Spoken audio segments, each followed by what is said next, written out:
here at the Boston Convention Center of the National Urban League, and we're here with Sergeant Major Lacy of the U.S. Army. Sergeant Major, thank you for joining us today. This is obviously a great event for the diversity of the Army and diversity of America. Tell us why you're here and what you're looking to do. Well, I'm here from the United States Army Accessions Command. I'm the Equal Opportunity Sergeant Major for that command on Fort Knox, and we are a very proud sponsor of the National Urban League. This is our 10th year, so therefore their theme this year, Jobs Rebuilding America, is in keeping with what we do. We offer over 150 jobs for qualified personnel to enter into the Army, as well as money for college. So the Urban League is a proud organization that places emphasis on diversity, empowering people, and education, and so is the Army. So it's only fitting that we would sponsor them again for the 10th year. Is it any more difficult today to look to bring more people into the Army as it was, say, 10 years ago? You have cutbacks, obviously, a lot of people looking at the two wars. How does it differ 2011, does it say, the 2000? Actually, it doesn't differ that much. After 9/11, we had a lot of people join the Army for personal reasons, patriotic reasons, and we still have a lot of people joining today. Although we are in the process of cutting down our enlistment, we still have a lot of people proud and ready to join our forces, whether it's to serve their country or seek educational benefits or obtain job training. So it hasn't changed very much in terms of people enlisting, but our numbers have to change because we're a little bit overstrength right now. Sure. We're talking here with Sergeant Lacy, Sergeant Major Lacy, here at the National Urban League's annual conference. Do you sense there are a lot of people who would like to join the Army for the purposes of a, say, free education? Or we just heard somebody on one of the talk shows that we have on our station about the GI Bill. Those sort of purposes, how do you, when you look to recruit and talk with people, how does that enter the conversation? That's one of our main selling points. We encourage people to join for education reasons, whether they decide to stay and make it a career or not. Like I said, we offer over 150 career fields for people, but in addition to that, we offer up to $80,000 for education. If someone comes on active duty, they also are eligible for $4,500 per year to attend school while they're on active duty. And we just awarded over $30 million last fiscal year in scholarships for those people who would like to enter our officer program through ROTC. So we invite everyone to come to our interactive booth here at the Urban League so that a recruiter or someone who's manning the booth, or even myself, can tell you all about the opportunities we have to offer. We're a free agent.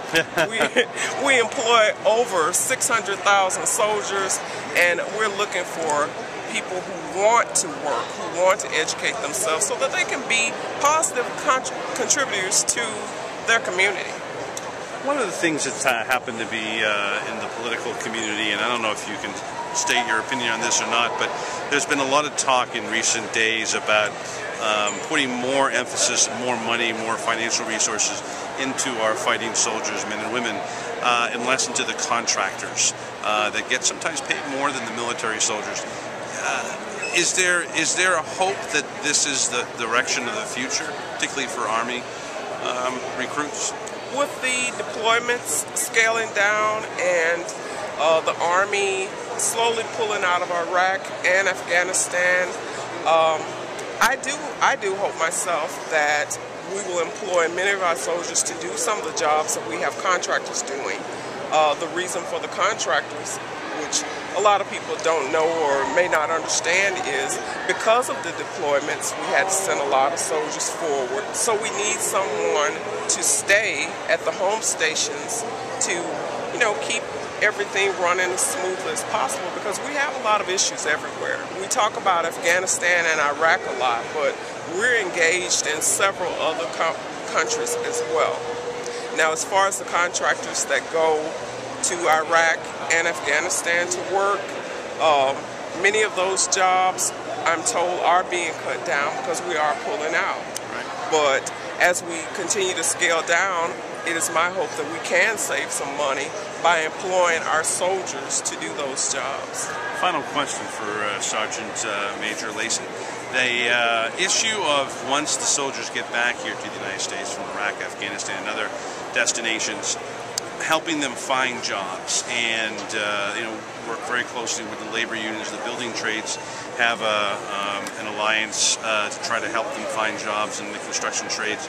There's obviously, and I talked to Congressman Crowley of New York about this, the real need to guard American locations that have been known to be and have been targeted by some organizations, terrorist organizations, talking about rail stations, airports, etc. Is that something that is in the discussion? Well, that's employment that's readily available for those who have the training and decide to seek employment in that manner. We have a lot of people with special skills in protecting our nation. We have our own military police, and those people who are interested in that type of work, they can seek that type of work. However, with the Army, we also have a transition assistance center that prepares our soldiers to make that transition into civilian life and helping them prepare resumes, evaluate their experience in the military as it translates to the civilian world.